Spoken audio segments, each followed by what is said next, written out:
Muy buenas noches a todos. Mi nombre es Mario Morales, médico residente de urología del complejo hospitalario Dr. Arnulfo Arias Madrid, actualmente en mi primer año de residencia. Hoy me toca iniciar el módulo de cáncer de vejiga. Ya pudimos apreciar y tocamos más o menos los temas más importantes y controversiales del cáncer de próstata. Ahora nos toca revisar una patología un poco menos frecuente, pero con importantes implicaciones en la calidad de vida de nuestros pacientes. Se dice que es una de las patologías en la que el urólogo tiene un impacto significativo en cuanto a mortalidad. En cuanto a los objetivos, como objetivos tenemos mencionar las estadísticas más actualizadas que nos ayudan a comprender la importancia de estudiar esta enfermedad, conocer los diferentes factores de riesgo que se han visto relacionados con esta patología y entender las posibles manifestaciones clínicas asociadas a esta neoplasia. Por último, repasar las estirpes histológicas más comunes y sus posibles variantes que podemos encontrar. Como dato curioso, la primera cistectomía radical se realizó el 13 de enero de 1887, cuando Bernhard Bardenhür, en la ciudad de Colonia, Alemania, realiza la primera de estas. Duró solamente 75 minutos, pero lamentablemente el paciente no duró más allá de los 14 días postoperatorios, ya que cursó con falla renal y síndrome urémico, ya que en estos tiempos no estaban muy bien estudiadas las diversas técnicas para realizar una adecuada derivación urinaria, cosa que vamos a ver a lo largo de este módulo. Pero fue una importante hazaña igual, ya que logró probar que la cirugía era técnicamente posible. En cuanto al cáncer de vejiga, es una enfermedad global. Es el noveno cáncer más común en todo el mundo, con una incidencia anual aproximadamente de 430,000 casos. Hay un predominio masculino y es el séptimo cáncer a nivel mundial más común en hombres. En los Estados Unidos es el cuarto cáncer más común en hombres. La incidencia entre el 2005 y el 2015 ha tenido aumento en la tasa de incidencia de casi un 31%, lo que se ha atribuido al envejecimiento, al crecimiento de la población y al aumento de la esperanza de vida a lo largo del tiempo. En cuanto a la mortalidad, vemos que casi ocupa el puesto número 13 en términos de mortalidad anual por cáncer a nivel mundial. Un punto particular para interpretar los patrones geográficos y las tendencias temporales de la incidencia de esta patología son las grandes variaciones en las prácticas de diagnóstico y registro de cáncer para distinguir los dos variantes más importantes, tanto el músculo invasor como el no músculo invasor, debido a la inclusión del no músculo invasor en los informes y al hecho de que el 70 a 75%, dependiendo de la literatura, de los cánceres de vejiga se debutan como no músculo invasor, y estos tienen un buen pronóstico en general. Ha habido una alta prevalencia de esta enfermedad, con más de 1.3 millones de casos en 5 años de prevalencia. Usando estas estadísticas, más o menos podemos extrapolar que al 2040, usando las estadísticas del 2018 de la Organización Mundial de la Salud, al 2040 vamos a tener más o menos 60,000 casos en nuestras regiones, específicamente en Latinoamérica y el Caribe. Y en cuanto a mortalidad, vamos a tener que casi 25,000 casos en el 2040, extrapolando las estadísticas del 2018. Las probabilidades de desarrollar cáncer de vejiga son más altas en los países desarrollados y más bajas en los países en subdesarrollo. Sin embargo, desde 1990 los países en desarrollo han tenido una carga cada vez mayor de incidencia, ya que en comparación con los países desarrollados, que se atribuye a la disminución en la brecha entre la esperanza de vida de estos países, tanto de alto ingreso como de bajo ingreso. Cada vez más en países nuestros de tercer mundo, las personas están viviendo más, cosa que no se veía antes, con las tasas de cáncer cada vez mayores en países de tercer mundo. En cuanto a las regiones, existe variaciones. El cáncer de vejiga fue el cáncer más comúnmente diagnosticado en el 2015 para hombres en Egipto, principalmente debido a altas tasas de schistosoma hematóbio en este país, que obviamente, como sabemos, causa el carcinoma de células escamosas y como vamos a ver en los factores de riesgo. En Europa, las tasas mundiales más altas se encuentran en hombres en Bélgica y para mujeres en Hungría. Estas diferencias regionales se deben a una comunidad de factores, incluidas las características demográficas y la exposición ambiental de un país. El cáncer de vejiga generalmente surge de insultos crónicos y constantes en el tracto urinario a lo largo del tiempo, por lo cual el cáncer urotelial es una enfermedad de envejecimiento y exposiciones ambientales. Como tal, la incidencia y la prevalencia han ido en aumento con la edad. y por ende es un factor de riesgo. La edad promedio de diagnóstico en Estados Unidos de América es casi de 73 años, con aproximadamente 9 de cada 10 pacientes siendo diagnosticados después de los 55. Estas tasas aumentan después de los 50 y aún más un pico agudo después de los 60, por lo menos en varones. En cuanto a el sexo, casi 3/4 de los diagnósticos se hacen en varones. Se han propuesto varias hipótesis de por qué las tasas de cáncer de vejiga entre hombres son más altas. Primero, fumar globalmente es mucho más común en hombres que en comparación con mujeres, pero vemos que esto ha ido en descenso, obviamente. Sin embargo, incluso cuando se controla por el factor de tabaquismo, persisten las disparidades en cuanto a la incidencia relacionadas con el género. Se han planteado hipótesis de que aunque la exposición al carcinógeno puede no tener en cuenta las diferencias entre género, el metabolismo celular de los carcinógenos puede ser diferente. Se ha demostrado que enzimas que metabolizan los carcinógenos se expresan diferencialmente en hombres y mujeres. Como resultado, las diferencias de género en el metabolismo del carcinógeno pueden explicar por qué incluso entre carcinógenos similares o idénticos persisten las disparidades de género en las incidencias de cáncer de vejiga. Además de las diferencias de género, se han explicado por diferencias en la producción de esteroides sexuales y en la expresión del receptor androgénico, el cual hemos ampliamente escuchado en el módulo anterior. Entre las mujeres, la edad avanzada en la menarquia, más de 15 años, y la paridad, en comparación con las pacientes nulíparas, y el uso de terapias estrogénicas y progestágenos se han asociado a una disminución del riesgo de cáncer de vejiga, lo que sugiere que la exposición a esteroides sexuales mitiga el riesgo de cáncer de vejiga. Además, los modelos de ratón de cáncer de vejiga han demostrado que la castración o la desactivación directa del receptor androgénico suprime el crecimiento y el desarrollo de cáncer de vejiga. Aunque la enfermedad es más frecuente en hombres, cabe destacar, y es muy importante, las mujeres tienen más probabilidades de tener tumores más avanzados y pronósticos menos favorables. Esta disparidad en género en la agresividad del cáncer de vejiga en su presentación se ha atribuido a diferencias en la biología del tumor, exposiciones ambientales y en el sesgo implícito, también conocido en la psicología como cognición social implícita, en la que la concepción del cáncer de vejiga como una enfermedad masculina ha hecho que cuanto al diagnóstico, muchas mujeres se les diagnostica primero como una infección del tracto urinario bajo o cualquier otra condición antes de ser referido para una evaluación completa por hematuria o por síntomas del tracto urinario bajo.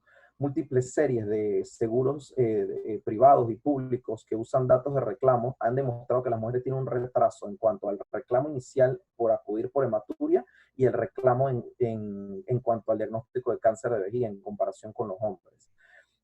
Esto lo único que hace es retrasar el diagnóstico, lo que parcialmente puede explicar por qué las mujeres se pueden presentar con enfermedad más avanzada y enfermedad metastásica. El cáncer de vejiga es más común en los estadounidenses de raza blanca, con una tasa de incidencia 1.5 veces mayor que los de los afroamericanos, el doble que los de los hispanoamericanos y casi 6 veces mayor que la de los nativoamericanos. Sin embargo, al igual que las diferencias de género, los pacientes afroamericanos tienen más probabilidad de tener enfermedad musculoinvasora, enfermedad más avanzada, metastásica en comparación con pacientes caucásicos. Además, por razones que aún la verdad que no están claras, las mujeres afroamericanas en particular han aumentado las tasas de histología no urotelial. Un punto muy importante es en cuanto a la economía. El cáncer de vejiga es el cáncer más costoso de tratar a lo largo de una vida. Se estima que más o menos el costo del tratamiento es de $129,000 a $251,000. Esto obviamente varía mucho de los centros, de las instituciones y de qué tan agresivo es el tratamiento. Se estima que los costos médicos anuales superan los $4 billones en los Estados Unidos y casi los 4.9 billones de euros en la Unión Europea.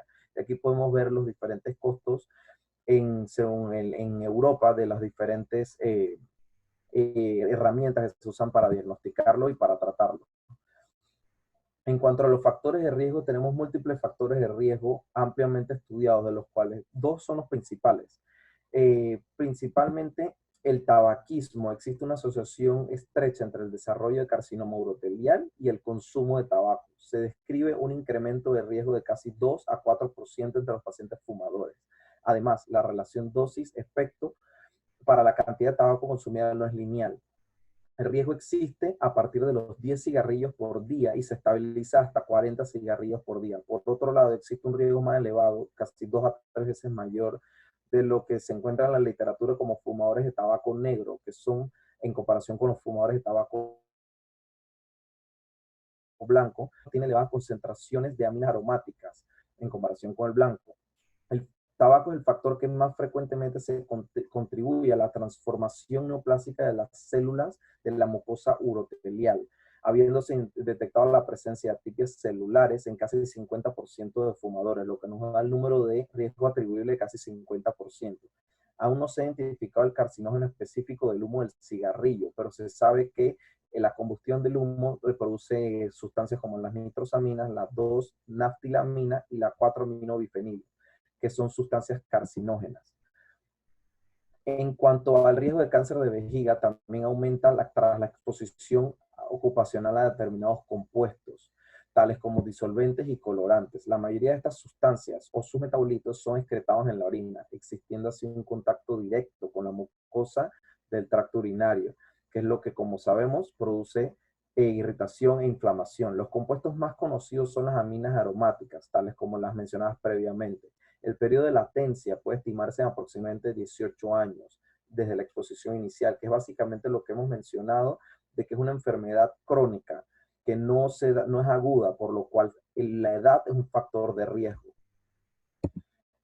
Varias actividades profesionales tienen un riesgo más elevado, tales como trabajadores que emplean tintes, aceites industriales, aquellos que trabajan en la industria textil, cuero, caucho, pintores, industrias químicas, trabajadores de aluminio y obviamente pacientes que trabajan con la industria del tabaco.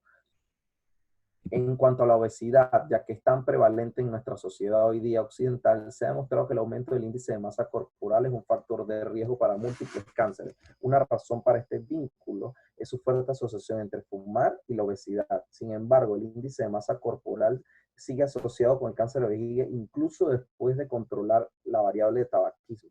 También existe una relación dosis dependiente, en la cual el riesgo de cáncer de vejiga, como vemos, parece aumentar con el índice de masa corporal. Además, entre los pacientes ya diagnosticados con cáncer de vejiga, la obesidad parece atenuar el pronóstico, se asocia a un mayor riesgo de recurrencia tumoral y un intervalo de tiempo más corto para la recurrencia, sin mencionar las múltiples comorbilidades que complican el perioperatorio. En cuanto a lo ya tan conocido de parasitología, la parasitosis por schistosoma hematobium se asocia a un elevado riesgo de carcinoma escamoso de vejiga. Esto es endémico en países, especialmente en Egipto, presentándose frecuentemente en edades más jóvenes. Recordando, el parásito deposita sus ovas en las vénulas vesicales, lo que produce irritación e inflamación. Mismo concepto que ya hemos mencionado de una irritación, una inflamación, una injuria constante. En cuanto a otros factores de riesgo, aquí a manera de resumen, aunque los familiares de primer grado de pacientes con cáncer de vejiga tienen un riesgo doblemente mayor de desarrollar cáncer urotelial, las familias de alto riesgo son extremadamente raras. El cáncer de vejiga hereditario no parece estar asociado a un patrón de herencia mendeliana, lo que hace que los estudios clásicos con árboles genealógicos no sean tan útiles. Sí se ha visto relacionado a síndromes como el síndrome de Lynch, pero no es una enfermedad, como ya mencionamos, con una herencia mendeliana. Es más probable que la causa sea multifactorial, en la que ciertos genes magnifican las exposiciones ambientales. Una historia prolongada de infección del tracto urinario inferior también se ha desarrollado con carcinoma escamoso, sobre todo en pacientes con historia previa de cateterización vesical o uretral y litiasis. Además, la radioterapia pélvica y el tratamiento con ciclofosfamida aumentan el riesgo de cáncer vesical. Entre las manifestaciones clínicas, ya cambiando de tema, sabemos que los carcinomas de localización vesical producen sintomatología desde fases más precoces que otras neoplasias. A diferencia del cáncer de próstata que revisamos en el módulo anterior, esto no es un hallazgo incidental en la mayoría de las autopsias. Usualmente produce síntomas, ya sea a una etapa avanzada o inicialmente, pero produce síntomas, siendo la hematuria su forma más frecuente de presentación. La presencia de polaquiuria, urgencia y disuria no es excepcional, apareciendo casi en un 20% de los pacientes, lo que estos llamamos los LUTS irritativos. Por ello, también es importante evaluar la presencia de patología tumoral en pacientes con diagnósticos previos de infección de vías urinarias a repetición, de difícil manejo, que han tomado múltiples antibióticos, que han ido de un médico a otro, y también en pacientes con LUTS, en varones con síndromes prostáticos de instauración aguda y de mala evolución clínica. El carcinoma in situ es el tumor que más habitualmente se presenta con esta sintomatología y por ende la remarcación en LUTS irritativos. Otros síntomas que pueden presentarse son anemia, dolor, síntomas constitucionales. Estos últimos son más propensos a enfermedades más avanzadas, metastásicas, por lo cual no son los síntomas cardinales como tal. En cuanto a la hematuria, como signo y síntoma cardinal aparece, necesitamos prestarle un poco más atención, aparece casi 80% de los pacientes, aunque la mayoría de ellos presenta como mínimo hematuria microscópica con el sedimento. Lo más común es que la hematuria sea de carácter macroscópico, indolora, asociado frecuentemente a la presencia de coágulos, usualmente a través de la micción. La presencia de coágulos puede también ocasionar LUTS obstructivos y condicionaban retención urinaria aguda, una retención aguda de orina. De este modo, en cualquier paciente que presente al menos un episodio de hematuria macroscópica, se debe descartar la presencia de un tumor de origen urotelial, aunque existan otros diagnósticos que la puedan justificar.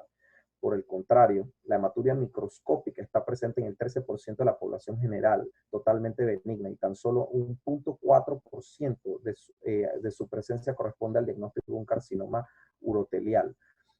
Esto nos ha llevado a cambios en los últimos tiempos a los que nos hemos estado inclinando a estratificar a los pacientes cuando se presentan con hematuria en grupos de riesgo, para así poder realizar los estudios pertinentes, disminuyendo los costos, pero tratando de ser lo más sensible posible.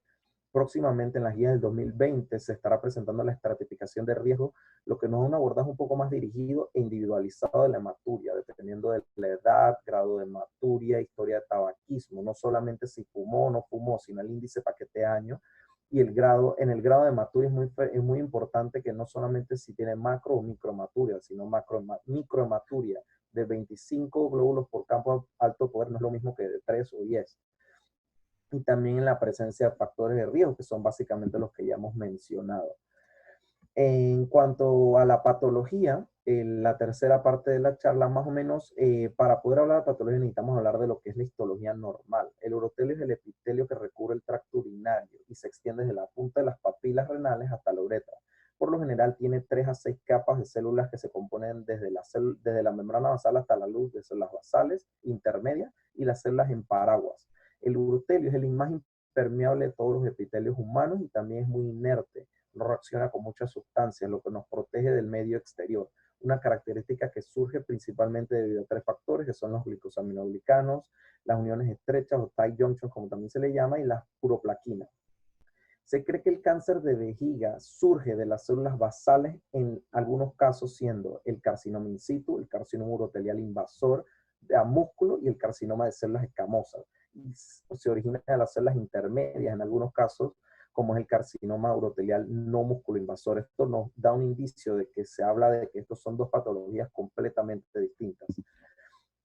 Básicamente las estirpes histológicas y la patología nos vamos a basar en la última actualización de la OMS del 2016, en donde se dividen los tumores uroteliales básicamente en múltiples subgrupos, pero la presencia patológica más importante es invade o no invade a músculo, y esto es lo que nos divide en 2 grandes grupos, el músculo invasor y el no músculo invasor. En cuanto al cáncer no músculo invasor, que comprende neoplasias papilares no invasivas de bajo y alto grado, del carcinoma in situ y carcinoma urotelial con invasión a la lámina propia, constituye aproximadamente el 70% de todos los carcinomas uroteliales de vejiga. El carcinoma in situ, primero, se caracteriza por tumores no invasivos, planos de alto grado, que tienden a ser, y esto es muy importante, multifocales. Una característica que los separa de la displasia es la pérdida de las células en paraguas. Las anomalías genéticas del carcinoma in situ son similares a los tumores invasivos de alto grado del tracto urinario, lo que fomenta el concepto de que el carcinoma in situ es un precursor del carcinoma invasivo de alto grado. Clínicamente, el carcinoma in situ, en asociación con tumores invasivos, tiene un peor pronóstico, con una tasa de mortalidad de 5 años de casi 45 a 65%. O sea que se clasifica dentro de los no invasores, pero definitivamente es uno de los más peligrosos. La neoplasia urotelial papilar de bajo potencial maligno constituye un diagnóstico de un pronóstico particularmente benigno y bueno, pero es una estirpe maligna. Existe controversia sobre si de hecho debe llevar la etiqueta de cáncer. Generalmente solitario y típicamente ubicado en el trígono. Las tasas de recurrencia a 5 años después de una de estas estirpes se estiman de más o menos 20%. Estas recurrencias usualmente son de la misma etiología o a lesiones papilares de bajo grado. La progresión a una patología musculoinvasora es menos del 1% y no está claro si estas raras recurrencias a alto grado representan una recurrencia verdadera de la progresión de esa enfermedad o la presencia de un nuevo cáncer de vejigas totalmente separado del diagnóstico anterior. El carcinoma urotelial de bajo grado suele ser papilar, con un tallo fibrovascular, ramificación papilar frecuente con aumento del tamaño celular, eh, algo de atipia nuclear y figuras mitóticas ocasionales. Los tumores TA de bajo grado con frecuencia recurren del 48 al 71% de las veces. Sin embargo, la progresión es relativamente infrecuente, ocurre del 2 al 12% del tiempo, dependiendo de la serie donde sea estudiada. El cáncer urotelial de alto grado, papilar de alto grado, se compone de un tallo papilar fusionado con cáncer de alto grado en la capa urotelial. Si no se trata, más del 80% de los tumores papilares de alto grado invaden el estromo urotelial subyacente. Los tumores papilares de alto grado se consideran biológicamente y clínicamente como precursores del cáncer invasivo de alto grado.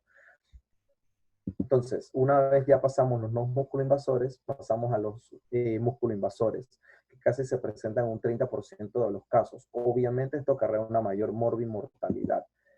El carcinoma urotelial de vejiga se había etiquetado previamente como carcinoma de células transicionales. Esto se debe a que era propenso, o se pensaba, la diferenciación celular en otros tipos de tumores, tanto el escamoso, el adenocarcinoma, células claras. Recientemente se ha identificado que, aparte de eso no es cierto, e investiga un espectro más amplio de variantes histológicas del cáncer urotelial, que lo distinguen de las patologías no uroteliales. Incluye distintos patrones de crecimiento del carcinoma urotelial, diferenciación celular alterada de las reacciones estromales y respuestas únicas al tratamiento y estímulos externos. La primera de ellas es la variante micropapilar. Se describió por primera vez en 1994, relativamente reciente, y ocurre en aproximadamente el 0.7 al 2.2% de todos los tumores uroteliales. Hay un fuerte predominio por el sexo masculino asociado con el cáncer micropapilar, con informes de relaciones de casi 37-1 entre varones y damas. El carcinoma urotelial micropapilar se asocia con una enfermedad avanzada, ya que más del 50% debutan en un estadio T3 o T4. Como tal, la supervivencia global de 5 y 10 años es casi 51 y 24% respectivamente, más baja que otras histologías comunes. A diferencia de otros subtipos histológicos, cualquier cantidad de carcinoma micropapilar o de variante micropapilar puede estar presente para que se defina como micropapilar y que se maneje clínicamente como tal. La variante en nido es un cáncer raro pero agresivo que tiene una relación hombre-mujer de 6-1. Podemos ver cómo todas son más prevalentes en varones. Y puede confundirse aquí una de las relevancias clínicas con lesiones benignas como los nidos de von Brunn que se encuentran en la lámina propia, cistitis quística y en los papilomas invertidos.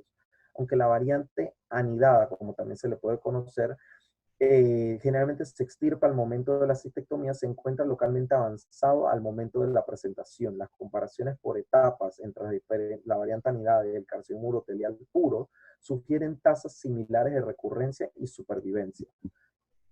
La variante sarcomatoide tiene una prevalencia de 0.3 a 0.6% de todos los cánceres de vejiga. Los pacientes con variantes sarcomatoides se encuentran con grandes masas infiltrativas, a menudo en etapas más avanzadas, con una supervivencia específica a cáncer de 5 años tan baja como 28% en todas las etapas. Incluso cuando se presentan en etapas más tempranas, tienen peores resultados que los tumores uroteliales puros. Estos pacientes tienen una respuesta deficiente a la quimioterapia sistémica y por lo tanto a menudo se considera la cistectomía radical inmediata cuando es factible. Otra de las variantes, la variante plasmocitoide, Es rara, comprende menos del 1% de todos los tumores uroteliales. Estos tumores generalmente se ven en una etapa avanzada con invasión profunda en el muscular y los tejidos perivesicales, con diseminación metastásica intraperitoneal característica. Aunque la variante plasmocitoide es quimiosensible, y por lo tanto se trata con quimioterapia neoadyuvante, siempre que sea posible, las recaídas son comunes, con la mediana de supervivencia entre pacientes no metastásicos de solamente 17 meses.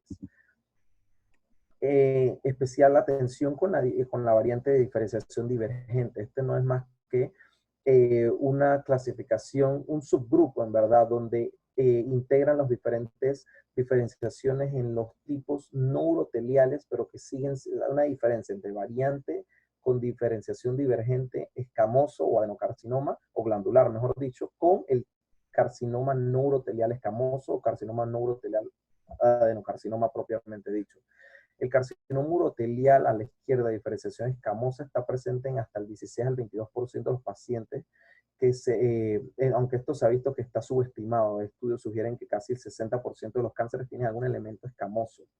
Estos tumores también pueden estar asociados con recurrencia y progresión en pacientes con estadios localizados y avanzados. La diferenciación glandular a la derecha está presente en aproximadamente el 10% de los pacientes con cáncer de urotelio, similar a la diferenciación escamosa. La diferenciación glandular se asocia con una etapa avanzada en la presentación y con estadificación clínica apatológica en el momento de la cistectomía radical. Sin embargo, su comportamiento clínico no parece ser diferente al del carcinoma urotelial convencional, con tasas similares de recidiva libre y supervivencia general. El carcinoma de células pequeñas, ya entrando en los subtipos no uroteliales. Primero, el carcinoma de células pequeñas es una neoplasia neuroendocrina, poco diferenciada, que surge principalmente en el pulmón, pero puede ocurrir en otros sitios extrapulmonares, como la próstata y la vejiga. Aunque los pacientes suelen ser vistos con hematuria, ha habido informes que debutan con síndromes paranoplásicos asociados a hipercalcemia, síndrome de Cushing, neuropatía periférica o sensorial. El carcinoma de células pequeñas clínicamente es agresivo y quimiosensible. Por suerte, como tal, se recomienda la quimioterapia como tratamiento inicial, independiente de la etapa de presentación. Infección crónica con schistosoma hematobium y otras bacterias conduce al carcinoma escamoso, segundo estirpe no urotelial. En países con esquistosomiasis endémica, el carcinoma escamoso constituye la mayoría del cáncer de vejiga y presenta un patrón de crecimiento único y un algoritmo de tratamiento. En los Estados Unidos y Europa, el carcinoma escamoso es infrecuente y ocurre más o menos en un 2 a 5% de todos los cánceres de vejiga. El factor central que contribuye al desarrollo del carcinoma escamoso es inflamación crónica del tracto urinario. Históricamente, los pacientes con lesiones en la médula espinal, con vejiga neurogénica, que requerían cateterismo crónico, tenían una incidencia de carcinoma escamoso de casi un 2.3%. Sin embargo, estas tasas han disminuido a casi 0.39 en países desarrollados, ya que esto se debe al advenimiento del cateterismo intermitente. Por último, el adenocarcinoma, de especial atención por lo siguiente, puede ser un cáncer primario que surge del urotelio de la vejiga, con un fenotipo glandular puro, o puede ser un cáncer secundario de una metástasis a distancia, o más comúnmente extensión directa desde el colon, próstata o endometrio, y cuello uterino también. Recordemos que la variante más prevalente en el cáncer de próstata es el adenocarcinoma de próstata. Aunque el uraco no es un componente anatómico de la vejiga como tal, los adenocarcinomas de uraco comparten características patológicas y clínicamente similares a las del adenocarcinoma de vejiga. Los factores de riesgo para el adenocarcinoma son antecedentes de extrofia vesical, también se puede ver con esquistosomiasis y con enfermedades crónicas, irritación y obstrucción. Debido a que los adenocarcinomas de vejiga secundarios son más comunes que el adenocarcinoma primario, se recomienda descartar adenocarcinomas de otros órganos. Hay centros donde inicialmente un paciente donde se realiza una resección transuretral de tumor vesical, se encuentra una patología de estirpe glandular, se le realiza a todo el mundo de rutina colonoscopía. La mayoría de los adenocarcinomas de vejiga primarios se presentan como una enfermedad invasiva y la cistectomía radical es el tratamiento estándar. Bueno, como conclusiones de esta parte, la enfermedad de cáncer urotelial o cáncer de vejiga es altamente prevalente, con una incidencia que va en aumento debido al aumento en la expectativa de vida, que cada vez va a mejorar más debido a toda la tecnología que nos hace permanecer más sanos y más vivos por más tiempo. Factores de riesgo son más importantes y conocidos el tabaquismo, pero es una patología que hay que tener en cuenta que es totalmente multifactorial. A pesar de ser más común en varones y en raza blanca, sus etapas más avanzadas las vemos en mujeres, especialmente en mujeres de raza negra.